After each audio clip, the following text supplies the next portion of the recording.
Merci beaucoup. Nous avons déjà évoqué cette délibération en conseil d'arrondissement et je vais reprendre les propos d'Antoinette Guhl qui, à ma connaissance, encore fait partie de la majorité. Alors, sur les protections d'îlots, je citerai la rue des Trois Frères, la rue Muller, où là, l'ensemble de la majorité n'est pas du tout en phase. Par contre, le plan résilience qui est évoqué par Antoinette Guhl, le changement climatique qui est évoqué par Antoinette Guhl, aurait dû inciter le groupe politique auquel appartient Antoinette Guhl à ne pas tergiverser et négocier sur ce qui aurait pu être la dernière enclave verte de Paris. Le projet sur lequel nous avons à délibérer n'est rien d'autre qu'un projet de densification massif du nord de Paris et du 18e. Alors, il y a eu des avancées, je le reconnais. On passe de 620 logements à 420 de mémoire. On a une augmentation du parc.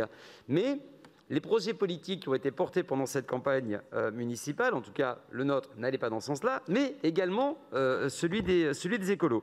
Donc, pour moi, vouloir sacrifier ces idées dans un contexte post-crise, ou encore crise si vous voulez, mais au moins dans un contexte de changement climatique comme l'évoquait Antoinette Guhl, je trouve ça comme une évidente démonstration de la fragilité de vos convictions, mes chers collègues écologistes. La deuxième critique que j'évoquerai avec vous sur ce projet, c'est qu'évidemment, 50% de logements sociaux, 20% d'intermédiaires et 30% de libres, cela ne représente pas une définition correcte de la mixité telle que nous la souhaitons. Donc, monter jusqu'à quasiment 30%, le 18e arrondissement de logements sociaux, on est un petit peu en dessous de 25%, mais j'entends bien votre volonté manifeste de le faire, mais il faudrait quand même être beaucoup plus équilibré. Il n'y a pas de logement étudiant, par exemple. Alors, je n'ai pas tout à fait compris la définition du co-living. Je pense que c'est quelque chose qui va plus ressembler à un appartement commun à Moscou. Je ne sais pas ce qu'il y a derrière, si c'est de la colocation étudiante, etc., etc. En tout cas, le lien intergénérationnel est profondément absent de ce projet, par exemple. Et dernier point, mes chers collègues, c'est que la concertation, vous l'aimez quand vous entendez ce que vous aimez, pas autre chose.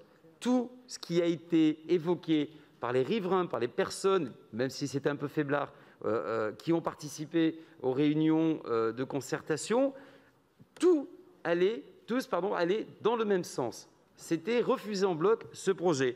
Eh bien non, vous passez en force. Je me souviens, monsieur le maire du 18e arrondissement, qui me répondra sans doute, mais qui trouvait des arguments politiques pour dire que c'est un opposant qui était sur une liste concurrente, donc c'est normal qu'il n'aime pas le projet.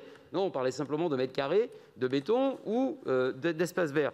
Donc il faut au moins l'écouter, il faut au moins le prendre en considération, mais finalement, c'est quand ça vous arrange. Donc moi, ce que je vous propose, c'est probablement de continuer de consulter les riverains. La démarche, vous savez que je ne suis pas très fan, mais en tout cas, il faut entendre à minima ce qui est dit par les riverains. C'est eux qui vont vivre là-bas.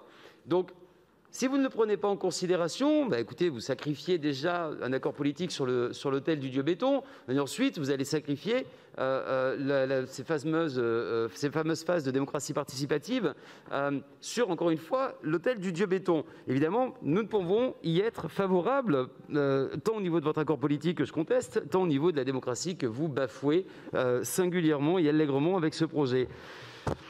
Nous serons amenés à voter contre l'ADU 72. Je vous remercie.